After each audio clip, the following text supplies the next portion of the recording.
여러분, 이게 세상의 모든 지식과 기술은요, 배워서 살 수 있지만은 이게 패션, 이 열정은요, 가르쳐서 되는 것은 아닙니다. 어느 시인이 열정에 관해서 이렇게 고백하죠. 1월 1일 아침에 찬물로 세수하면서 먹은 첫 마음으로 1년을 살아간다면, 학교에 입학하여 새 책을 앞에 놓고 하루 일과표를 짜서 영롱한 첫 마음으로 공부를 계속한다면, 사랑하는 사람과 첫 눈을 마주치던 날의 떨림이 내게 계속된다면, 개업하는 날의 첫 마음으로 언제나 손님을 맞는다면, 이것이 바로 열정이란 것입니다. 여러분, 이렇게 첫 마음의 감동과 감격을 잃지 않고 계속 끊임없이 살아가는 게 바로 열정이겠죠. 성경에 보면은 에베소 교회가 얼마나 훌륭한 교회입니까? 여러 가지 칭찬도 많이 받고 내가 내 행위를 아노니, 우리 주님께서 그렇게 말씀하셨는데, 그러나 정말 주님이 아쉬워하는 게 뭐예요? 이게 첫사랑을 잃었다는 것입니다. 열정을 잃었다는 것입니다. 신앙의 열정을 잃어버리는 것을 우리 주님께서 아쉬워하는 것입니다. 여러분, 이게 무슨 일이든 이렇게 초심을 잃지 않고 처음 먹었던 그런 흥분과 감동과 이런 모든 걸 잃지 않고 계속 살아가는 이 열정을 가지고 있는 사람, 그런 사람이 가장 존경스럽고 가장 부러운 거 아니겠습니까? 18세기 영국에요, 윌리엄 윌버포스라는 사람이 있었습니다. 그가 25살 때 예수님을 영접했습니다. 그리고는 인생의 목표를 갖게 된 것입니다. 그의 인생의 목표가 뭔가? 출세가 아니라, 이 땅에 성공한 것이 아니라, 이처럼 예수님처럼 내가 사람을 섬기는 그런 사람이 되기를 원한다. 그 목표를 설정했습니다. 그때 당시에 아프리카에서 수많은 사람들을 잡아다가 마치 동물처럼 사고 파는 이런 노예 제도를, 내가 저 노예 제도를 폐지하겠다, 이런 목표를 세우고요, 그 뜻을 이루기 위해서 그는 기도하면서 정치가의 길로 가기로 작정을 한 것입니다. 그래서 30살에 그는 영국의 하원 의원에 당선이 됩니다. 그 후로 그는 오직 노예 제도 폐지 운동만을 계속 전개하는 것입니다. 여러분, 당시에 노예 제도를 폐지한다는 것은요, 영국의 전 귀족들과 대항해서 싸우겠다는 것입니다. 선전포고예요. 요즘 같으면요, 우리가 어떤 사람이 나와서 우리는 이 시대를 거쳐서 정말 이게 안 좋은 영향을 미치니까 컴퓨터를 다 없앱시다, 뭐 이렇게 누가 주창한다면은 다 미친놈이라 그러겠죠.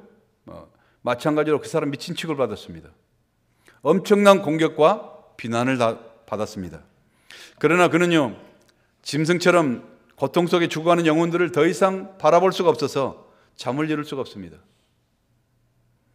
하나님께 너의 해방을 위해서 이처럼 자신을 부르셨다는 분명한 확신과 사명이 있었습니다. 그는 수많은 핍박과 공격에도 불구하고 오직 노예 제도 이 폐지만을 위해서 저런 전념했습니다. 그가 48살 되던 해에 영국 의회는 마침내 그의 노력의 성과로 노예 제도 폐지를 결정하게 됐습니다. 그리고 62살 해던데 노예 제도가 완전히 폐지되었습니다. 그리고 그가 72살 되던 해 대영 제국의 모든 전역에서 노예 해방법이 통과된 것입니다. 그리고 노예 해방법이 통과된 2개월 후에 그는 주님, 나에게 주신 사명을 완수하고 이제는 편안하게 주님 품으로 돌아갑니다, 고백하면서 영광스럽게 이 땅을 떠난 것입니다. 여러분, 이 한 사람의 그 열정이 얼마나 많은 사람들을 자유케 했는가. 한 사람의 그 열정 때문에 얼마나 많은 사람들이 생명을 얻게 되었는가 하는 것입니다. 우리가 이 땅을 살아가는 목적이 무엇일까요? 여러분, 이게 생각만 해도 여러분의 가슴을 뛰게 하는 그런 것이 무엇입니까? 내가 생각만 해도 내 식어진 가슴이 둥둥 뛰는 이런 가슴을 뛰게 하는 것이 어떤 것이냐 말입니다. 바울은요, 예수님을 만나고는 그 순간에 눈에 비늘이 벗겨졌잖아요. 비늘이 벗겨지면서 이처럼 세상을 보는 것과 동시에 영안이 열린 것입니다.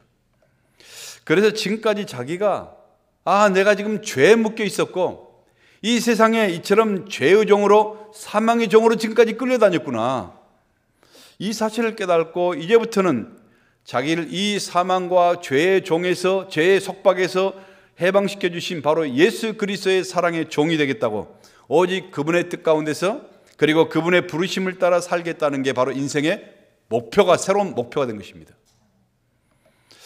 그는 가는 곳마다 고백하지요. 오늘 본문에도 1절에 뭐라고 말씀합니까? 예수 그리스도의 종 바울은 하나님의 복음을 위하여 택정하심을 입었으니 사도로 부르심을 받았느니라. 내가 예수 그리스도의 종이 된 것이 얼마나 영광스럽고, 과거에는 그걸 몰랐다는 것입니다. 여러분, 눈이 가렸을 때는, 이게 죄의 종이었고 이 사망의 종으로 끌려다녔을 때는요, 이게 전혀 특권이고 감격인 걸 전혀 몰랐다는 것입니다. 다 바보처럼 생각되었고 어리석게 생각했던 것입니다. 그러면서 이게 사도행전 20장 24절에 그가 어떻게 인생을 고백하는가? 나의 달려갈 길과 주 예수께 받은 사명 곧 하나님의 은혜의 복음을 증거하는 일을 마치려 하면은 내 생명을 조금도 귀한 것으로 여기지 않겠노라. 할렐루야.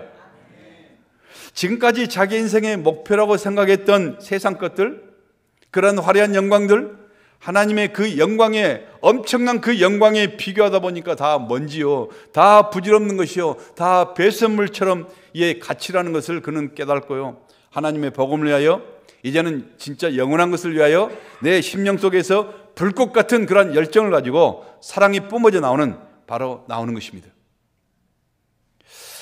여러분, 지금까지 바울은요, 자기의 최고의 지성과 가문과 혈통을 자랑하면서 종교에 대해서는 누구보다 열심히 뛰어난 바리새인 중에 바리새인이었습니다. 그러나 지금까지 세상적인 열정, 눈이 가려서요, 메시아 되신 그리스도를 대적하면서 자기가 죄의 종으로 그리고 육신의 종으로 살아왔던 것이죠. 그러나 하나님의 강권적인 이런 부르심을 통해서, 은혜를 통해서 예수 그리스도의 종이 되었고 자유의 종으로 거듭나서 보니까, 이제는 자기가 변화돼서 보니까 그동안에 마귀에게 속박에 어울려서 정말 눌려서 죄의 종으로, 사망의 종으로, 세상의 종으로 이처럼 살아왔던 세월이 너무너무 아까웠던 것입니다. 너무너무 안타까웠던 것입니다. 복음의 종이던 스데반을 그처럼 죽은 가운데 몰아갖고 순교했을 때 자기가 증이 됐잖아요. 그리스도인을 핍박했던, 자신을 한없이 부끄러워하면서 후회했던 것입니다. 지금까지 정말 비늘이 가려서 눈에 볼 것을 보지 못하고 살아왔고, 내가 정말 나이가 들면서 볼 것을 본다고 생각했는데 아무것도 보지만 소경으로 지금까지 살았던 나의 삶을 돌이켜볼 때 너무너무 안타까운 것입니다. 세월이 너무 안타까워요.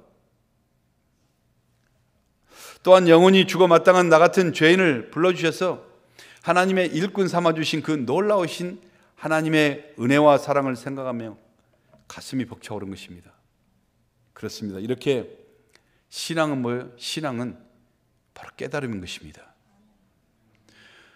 여러분, 말로 표현할 수 없는 주님의 그 사랑을, 그 은혜를 내가 깨닫고 나니까 가슴이 벅차오르고요, 여러분, 감사와 찬송이 떠나질 않고, 그리고 그 생명의 주님을 증거하고 싶은 그런 마음이 가슴 밑바닥에서부터 마치 활화살처럼 마그마처럼 부글부글 끓어오르는 것입니다. 이것이 바로 열정이라는 것입니다.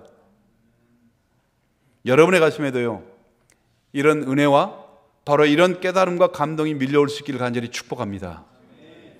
우리를 찾아오시고 부르시는 이처럼 이의 사랑을 깨닫고, 이처럼 습관적인 그러한 신앙 가운데 왔다리 갔다리 그냥 이게 습관적으로 했던 여러 가지 길들여 했던 이런 숫덩이와 같은 그런 우리의 가슴이 성령의 불로, 성령의 불길로 활활 타오를 수 있는 바로 저와 여러분이 될 수 있기를 간절히 축복합니다. 여러분, 예수님을 만난 이후에 바울은요, 자기가 이 땅에 태어난 이유를 알게 된 것입니다. 그 전에는 그 이유를 알겠습니까? 그 이유가 뭐예요? 오늘 1절에 그렇게 고백하고 있습니다. 뭐예요? 복음인 것입니다. 내가 복음을 위해서 태어났다는 것입니다. 자기는 복음을 위해서 태어났고 복음을 증거하는 사도로 부르심을 받았으며, 그리고 이 땅에서 해야 할 한 가지가 있다면 그것은 바로 이 복음을, 오로지 생명을 살리고 그리고 죄에서 인생들을 해방시키는 하나님의 능력, 바로 복음을 증거하는 일을 마치려면 내 생명을 조금 더 귀한 것으로 여기지 않겠노라 고백을 하고 있는 것입니다. 그는 신약 성경의 13권을 신약 성경 27권 중에 무려 13권을 적었습니다. 그리고 아시아와 유럽 전역에 그처럼 그리스도의 복음을 증가하면서 그는 살았습니다. 그 인생을 마쳤습니다. 그런데 그 복음이요, 유럽 전역에서 이제는 어디로요? 북미로 건너왔잖아요. 그리고 그 북미에서 그 복음이 한국으로 전해져서 오늘 저와 여러분이 바로 그 십자가의 피 묻은 복음을 통해서 우리가 죄 사함 받고 새롭게 되었고 구원받는 백성들이 되었던 것입니다. 이처럼 여러분, 부름받은 단 한 사람을 통해서 전 세계 역사가 바꿔 쓰임 받게 된 것입니다. 달라지게 된 것입니다. 하나님께서는 지금도요, 사람을 부르십니다. 이제는 더 이상 여러분 바울만 얘기하는 것이 아니라 오늘 저와 여러분 이 시대의 바울을 우리 주님이 찾고 계신다는 것입니다. 여러분, 하나님은 헌신 없는 수많은 다수보다는, 헌신 없는 한 나라보다는요, 헌신된 한 사람을 부르셔서 세상을 바꾸시고 사람을 구원하시는 것입니다. 우리 가운데 복음에 불타는 바울 같은 그런 성도들이 일어날 수 있기를 간절히 축복합니다. 여러분, 헌신된 바로 이 300명의 용사가, 그 300명의 용사가 미대한 군인의 이처럼 13만 5천 명을 단숨에 다 물리쳐버린 것처럼 이 승리의 사건이 바로 저와 여러분의 사건이 될 수 있기를 간절히 축복합니다. 하나님을 인정하지 않는 이런 세상 사람들요, 여러분, 그들은 인간을 어떻게 생각합니까? 우리 인간은 우연히 태어난 존재라고 그렇게 믿지 않습니까? 우리는 어디서 태어났을까? 하나님을 인정하지 않는 그런 진화론자들, 여러분 학교에서 어린 아이들이 학교에서부터 어릴 때부터 배운 게 뭐예요? 진화론 아니겠습니까? 인간은 우연히 빅뱅에 의해서 뻥 하면서 거기에서 아메바가 이처럼 이 하등동물이 점점 진화되어서 고등동물이 되었고, 그렇게 진화되어서 인간이 되었다. 그 중에 하나 인간이 되었다. 뭐 이런 거 아니겠습니까? 진화된 생명체가 바로 우리 인간이다.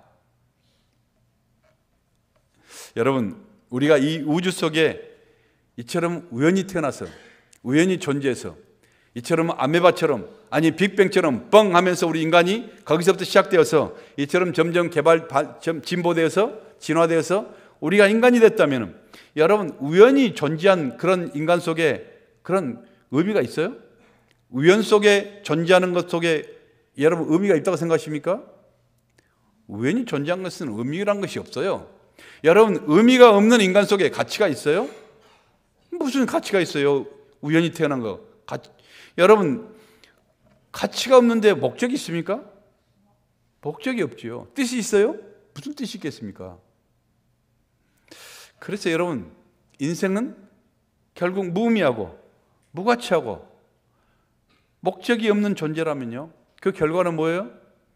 결국 그 사람이 아무리 이 땅에서 뭐를 누리고 성취하고 이처럼 뭐 부를 쌓고 해도 결국 끝이 뭐예요? 그 마음속에 채울 수 없는 허무감, 여러분 외로움, 절망감, 타락, 그리고 이 땅에 졸로 인생, 욜로 인생인가? 졸로 가지고 욜로 인생, 현세적이고, 그러니까 지금 이 땅에 살아가면서 지금 이 땅에서 누리자는 것입니다. 그렇기 때문에 세속적이고 이처럼 이 땅이 부패할 수밖에 없는 바로 그러한 사상이, 이것이 바로 이런 사상이에요. 불행의, 인생의 불행의 근원이라는 것입니다. 세상이 타락하고 점점 갈수록 더 부패져 갈 것은요, 갈수록 더 잔악해져 갈 것은 당연한 거 아니겠어요? 여러분, 이런 인생관 때문에요, 과거에 히틀러는요, 원숭이에서 진화된, 뭐 인간이 원숭이에서 좀 뭐 진화된 거 아니에요? 동물에서 진화, 그러니까 동물에서 진화됐다고 믿기 때문에 뭐 의미 없는 그런 뭐 짐승들, 뭐 무가치한 짐승들, 이게 600명 가스일에서 다 이게 태워서 담대하게 죽인다 할지라도, 다 그걸 갈아가지고 비누를 만든다 할지라도 뭐 전혀 감동이 없는 살인마로 거듭난 것입니다. 스탈린은요, 무의미하고 무가치한 생명들, 뭐 의미가 별로 없는 그런 인생들이 무슨 의미가 있어요? 그러면 그 무가치한 생명들을 수천만 명을 죽였어요. 그러면서 담대하게 처단할 수 있었던 것입니다.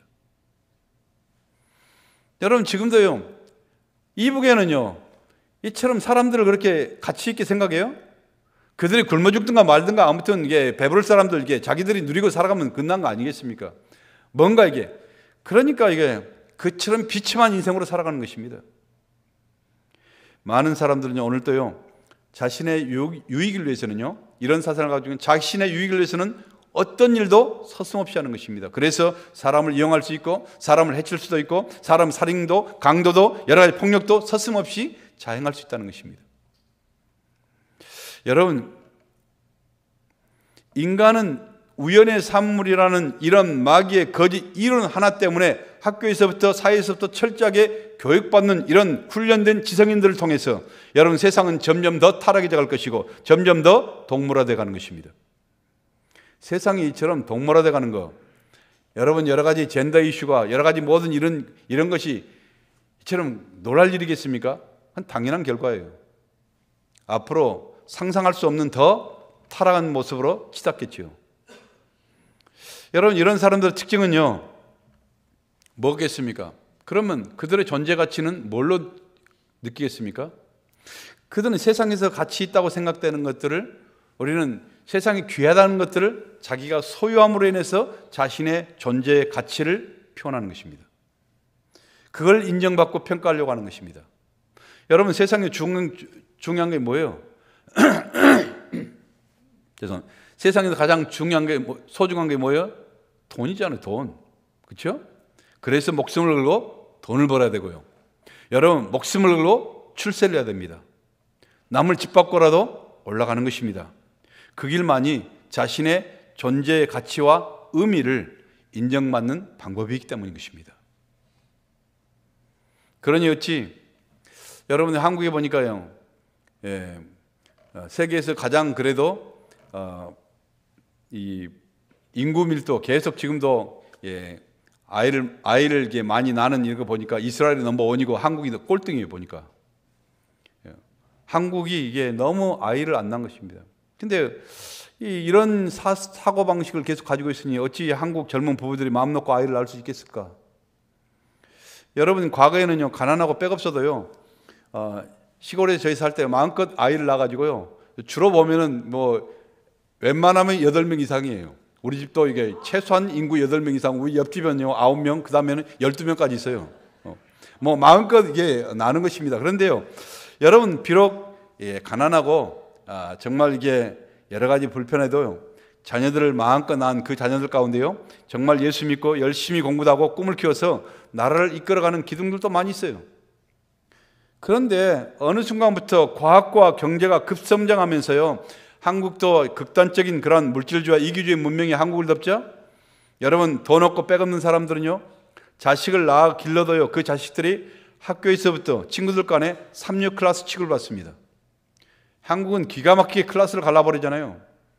어릴 때부터 다시 말하면 왕따 인생을 살아간다는 것입니다.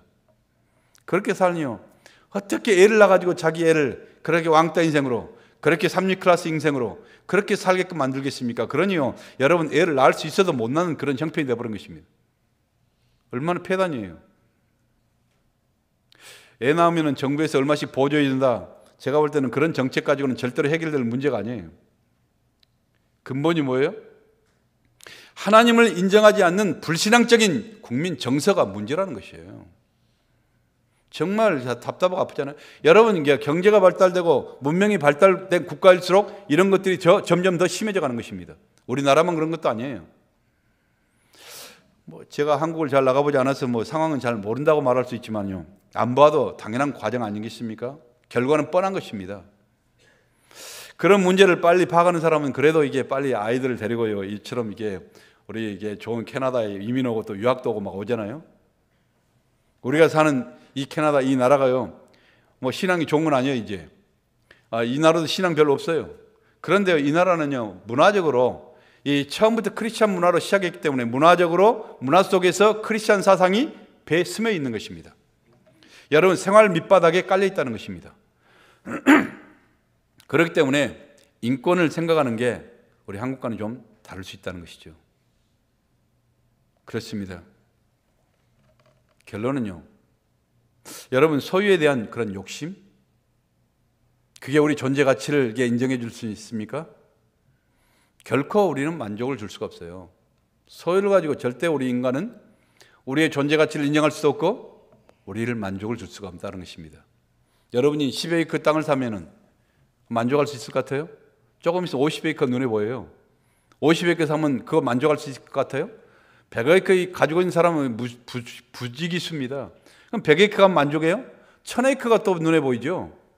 여러분, 우리가 밴쿠버를 전체 다 가진다 할지라도, 칼가리를 다 가지고, 그리고 세상을 다 소유한다 할지라도 절대로 만족할 수 없습니다. 왜요? 여러분, 하나님이 만드신 우리 영혼은요, 온 세상보다 더 크기 때문에 온 세상을 다 담고 다 소유한다고 할지라도 여러분, 그 목마르고 갈증나는 것을 해결할 수가 없어요. 어릴 때요, 저희 집은 초가집에 방 2칸이었습니다. 아주 대가족이에요.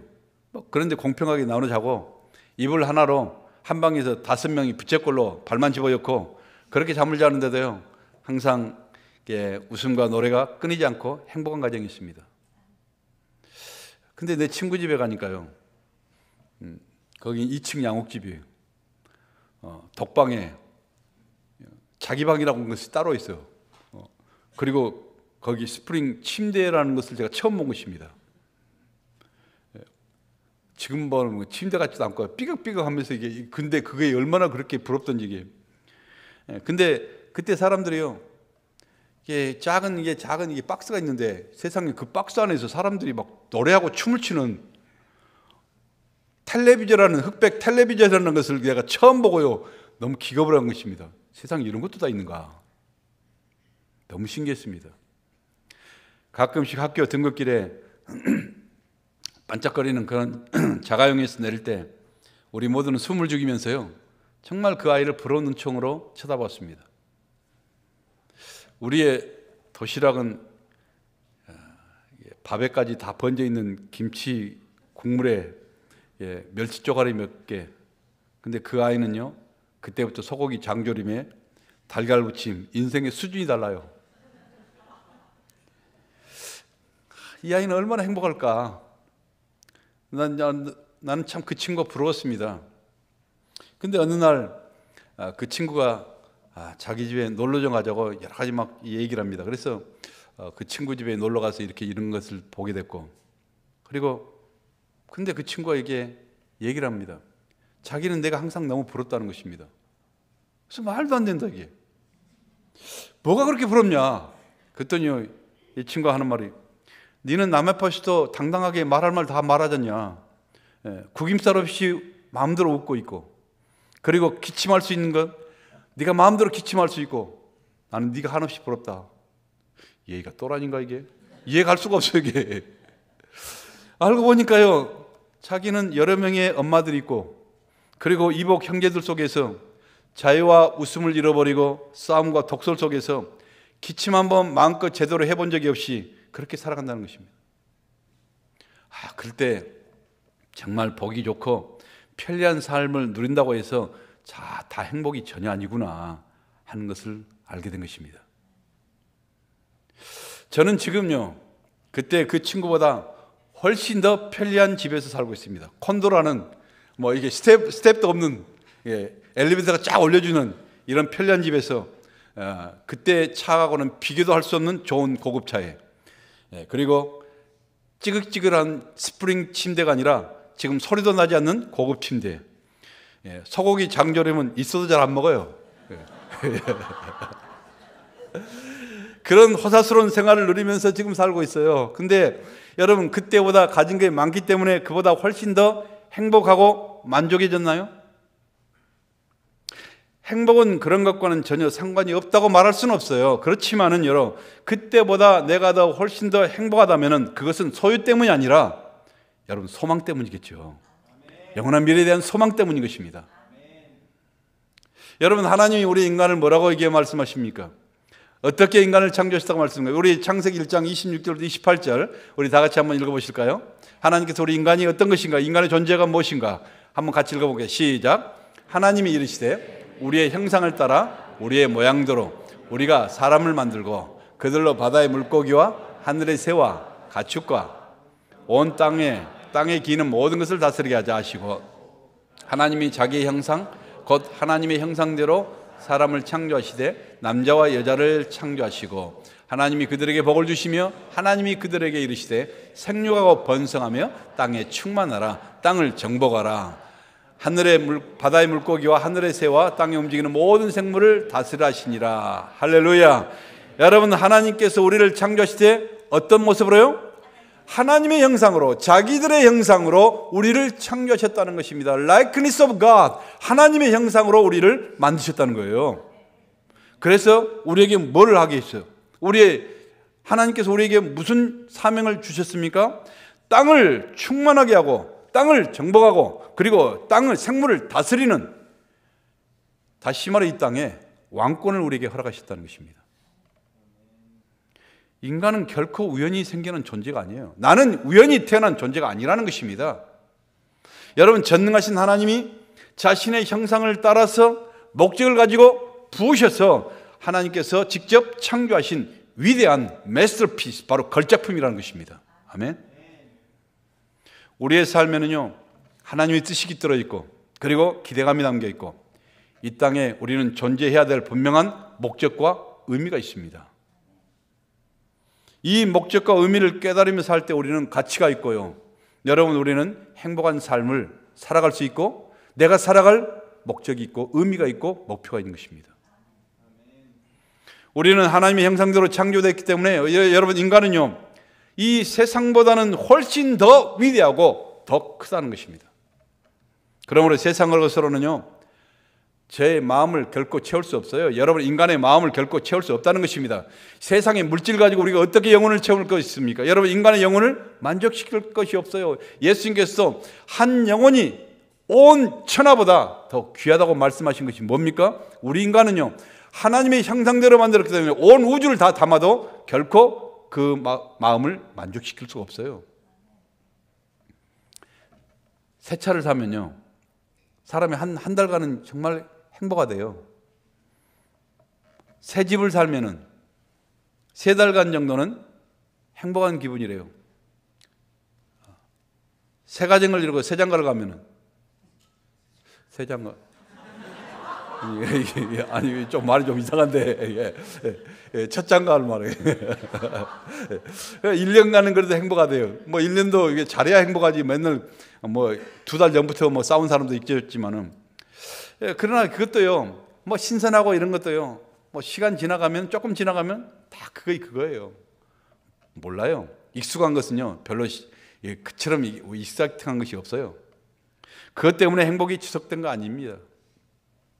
오직 이 세상보다 더 큰 것으로, 이 우주보다 더 큰 것으로 우리의 마음이 채워질 때만이 인간은 만족하게 되고 행복하게 되는 것입니다.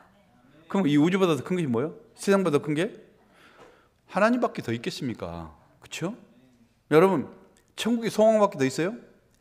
이 땅에서 우리가 아무리 이게 잡아도요, 여러분이 그것 가지고 우리가 인생이 사는 것이 아니라, 여러분이 정말 이 땅의 장막이 무너지는 순간에, 여러분의 관뚜껑 속에 들어가는 순간 붙잡을 것이 없으면 그 인간은요, 너무 허무하고 정말 인생 잘못 사는 것입니다. 마지막 순간에 잡을 수 있는 것. 여러분, 천국에 소망밖에 더 있습니까? 그래서 하나님 없는 인생은요, 의미가 없다는 거예요.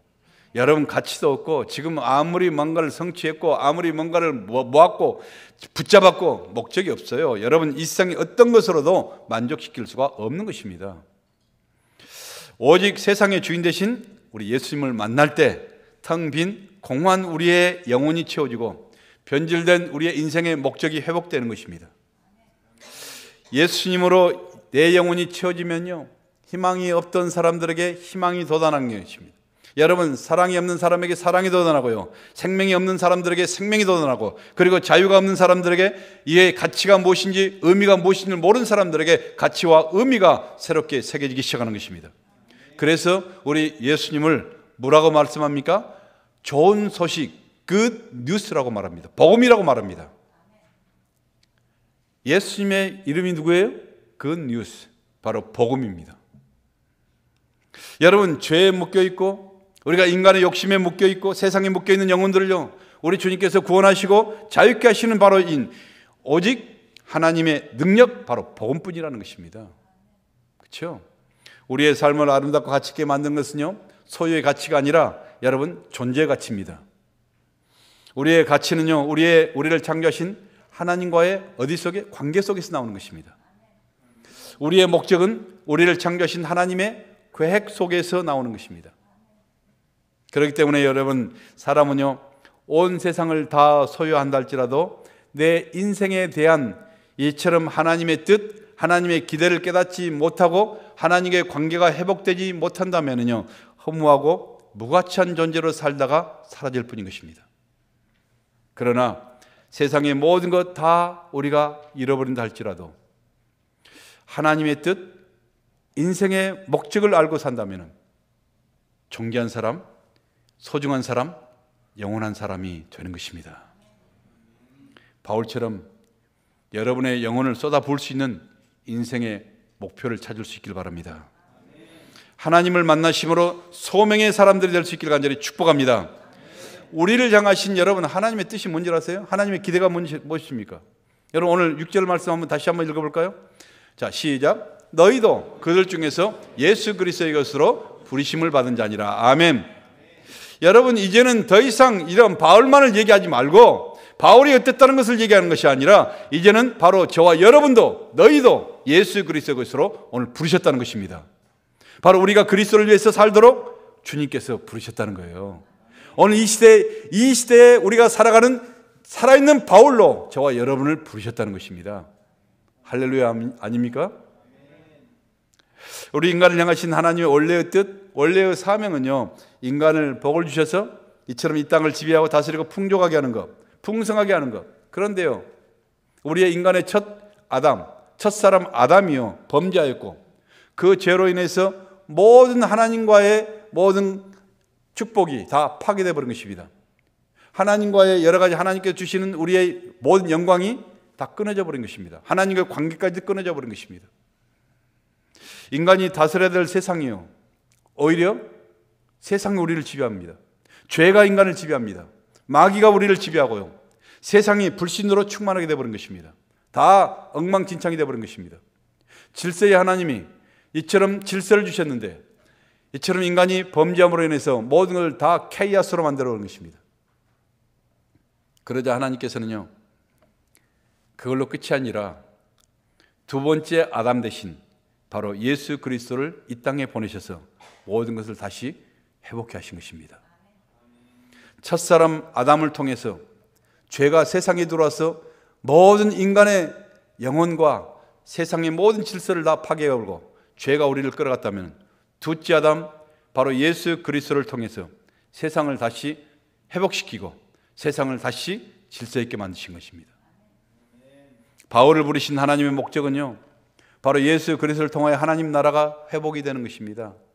여러분, 우리를 부르신 하나님 목적은 바로 예수 그리스도를 통하여 하나님 나라를 다시 회복시키는 것입니다. 이 모든 걸 회복시키시는 바로 예수 그리스도, 그분이 바로 복음이요, 바로 복음의 내용인 것입니다. 하나님은요, 바울도 복음을 위하여 부르셨고 그리고 우리도 복음을 위하여 부르셔서 오늘 세상을 다시 회복해 하신 것입니다. 우리가 직장을 다니고 여러분이 사업을 하는 목적도 이처럼 복음을 위해서, 마지막 결국 복음을 위해서 하는 것입니다. 여러분 열심히 돈을 벌고 그리고 열심히 자식을 키우는 목적도 복음을 위해서 하는 것입니다. 열심히 일하고 공부를 잘하려 해야 될 이유도 복음을 위해서 하는 것입니다. 그 안에 복음이 빠져버리면, 여러분 공은요, 아무리 공을 100개, 20개를 쳐도요, 공입니다. 근데 그 앞에 일자만 하나 딱 붙으면은요, 공이 2개 있으면 100이고 3개 있으면 1000이고 계속 기하급수적으로 올라가는 것입니다. 마찬가지로 아무리 인생이 공을 쳐도요, 여러분 공, 허, 무 아무것도 없은 그런 절망과 고통, 그러나 그 안에 일자 대신 바로 그리스도를 딱 하나 붙이면은요, 모든 인생, 여러분의 가정도, 여러분의 일터도, 그리고 여러분의 직장도, 여러분의 공부도, 모든 것이 다 의미 있게, 기하급수적으로 의미 있게 나가는 것입니다. 목회자나 성도나 상관없이 우리 모두에게 주신 사명, 바로 우리가 붙들어야 될 인생의 목적, 그게 바로 복음이라는 것이죠. 죄로 인하여 파멸되어가는 세상의 영혼들을 구하는 일보다 여러분 더 위대한 일이 어디가 있겠습니까? 여러분, 이게 불 속에서요, 미처 피해 나오지 못하는 어린아이를요, 이게 소방관이 목숨을 걸고 들어가서 그 아이를 안고 나오는 것입니다. 그러자 정말 얼마나 대단합니까? 정말 귀하죠? 그래서 막 사회 영웅이 돼서 이처럼 표창장을 받는 이런 모습을 보았습니다. 정말 이게 귀하다. 근데요, 그 용감한 소방사 아저씨가 귀하기는 귀하지만은요, 그보다 더 여러분이 지옥의 영혼이 타는 불길 속에서 헤어날 수 없는 수많은 영혼들을 구하는 일보다 우리가 더 가치 있는 일 있고 더 투자할 만한 일이 우리 가운데 뭐가 있겠습니까? 바울은요, 자신의 소유, 자신의 여러 가지 사상, 학식, 건강, 지위, 생명 다 이 복음을 전하는 일에 헌신하고 다 투자했듯이 우리도 이 위대한 사명을 위해서 우리가 여러분의 시간과 여러분의 물질과 열정과 우리 인생을 투자하시는 그런 영광스러운 우리 성도들이 될 수 있길 바랍니다. 왜요? 우리의 신분이 누구이기 때문에. 우리 신분이 누구예요? 오늘 7절 말씀 한번 보실래요? 7절 말씀, 우리가 누굽니까?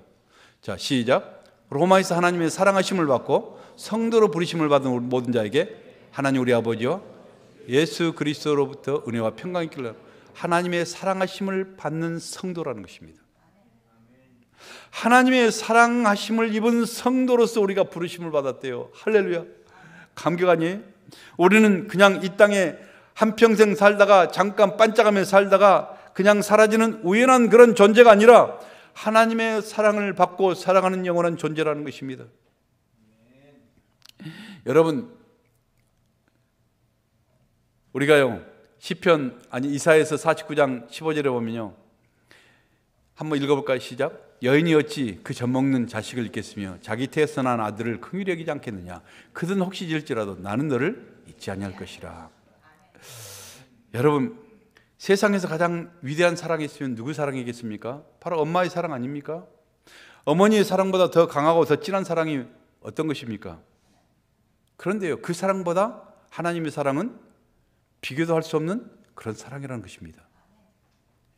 내 자식이 아프고 내 자식이 고통당할 때 내가 대신 아파주고 내가 대신 고통당하고 싶어하는 바로 그 신명 가진 그 엄마 사랑보다 여러분 비교할 수 없이 수천 배 더 강한 사랑. 여인이 혹시 자기 태어나서 난 그 아들을 잃을지라도 잊어버릴지라도 나는 결코 잊지 않는 그 사랑으로 너희를 사랑하고 있다는 것입니다. 여러분, 우리가 죄라는 절대 피할 수 없는 이 사망과 질병으로 죽어갈 때 하나님은 자신의 눈에 넣어도 아플 것 같지 않는 바로 자신의 독생자 예수 그리스도를, 아니 자신의 본체이신 바로 예수 그리스도를 우리 대신 십자가에 대신 죽여주심으로 우리를 구원해 주신 바로 이 눈물겨운 사랑, 이 정말 신명막측하신 이해할 수 없는 이 사랑을 우리에게 주신 바로 그분이 하나님이십니다. 여러분, 말로만 하는 사랑이 아니에요. 느낌만으로만 하는 사랑이 아닙니다. 친히 생명을 던지신 하나님의 사랑이십니다.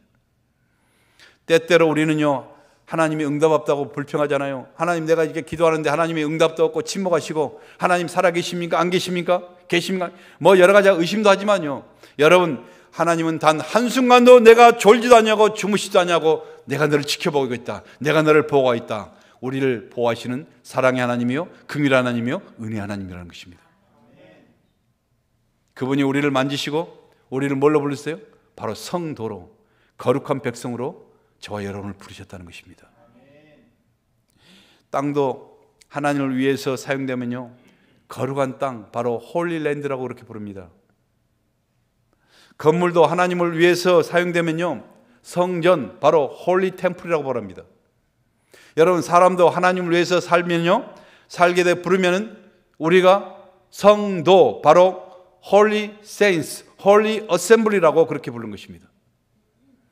선택받을 아무런 자격도 없고 여러분, 하나님께서 불러주실 아무런 조건도 없는 모자라고 부족한 저희들을, 이 죄인들을 하나님의 거룩한 자녀로, 하나님의 거룩한 백성으로, 너는 나의 사랑하는 자녀라고 불러주신 그 선택하신 그 감격을 여러분 아십니까? 저도 지금까지 그 감격 때문에 살아왔어요. 그 감격 때문에 목회했고요. 그 감격 때문에 어떤 어려움도 뚫고 나갈 수 있는 그런 은혜가 있었습니다. 다른 성도 여러분, 혼탁한 세상에 산다고 내가 누구인지조차 거룩한 신분까지 잊어서는 결코 안 될 것입니다. 하나님의 사랑을 잊고 성자로 우리가 부르심을 받았으면요, 성자답게 살려고 노력해야 합니다. 우리를 선택하시고 예수 그리스도의 종으로 불러주신 하나님의 기대하심을 우리가 결코 잊지 않길 바랍니다. 변화와 회복은요, 예수 그리스도와의 만남을 통하여 이루어지기 때문에 우리는 복음에 목숨을 거는 것입니다. 우리가 이 복음을 붙들 때 인생의 목표가 생겨나고요, 식어진 가슴에 불이 붙게 되는 것입니다. 우리가 복음을 깨달을 때 하나님이 나의 아버지가 되시고요, 여러분, 예수님이 나의 주가 되셔서 우리의 영혼이 이처럼 열리고 인생이 열리고 그리고 세상이 열리는 거룩한 체험을 하게 되는 것입니다. 사랑하는 성도 여러분, 하나님의 사랑을 입은 거룩한 성도로서, 부름받은 자녀로서 우리가 이 소명을 잘 감당할 수 있는 저와 여러분 복음의 증인될 수 있기를 간절히 축복합니다. 기도하겠습니다.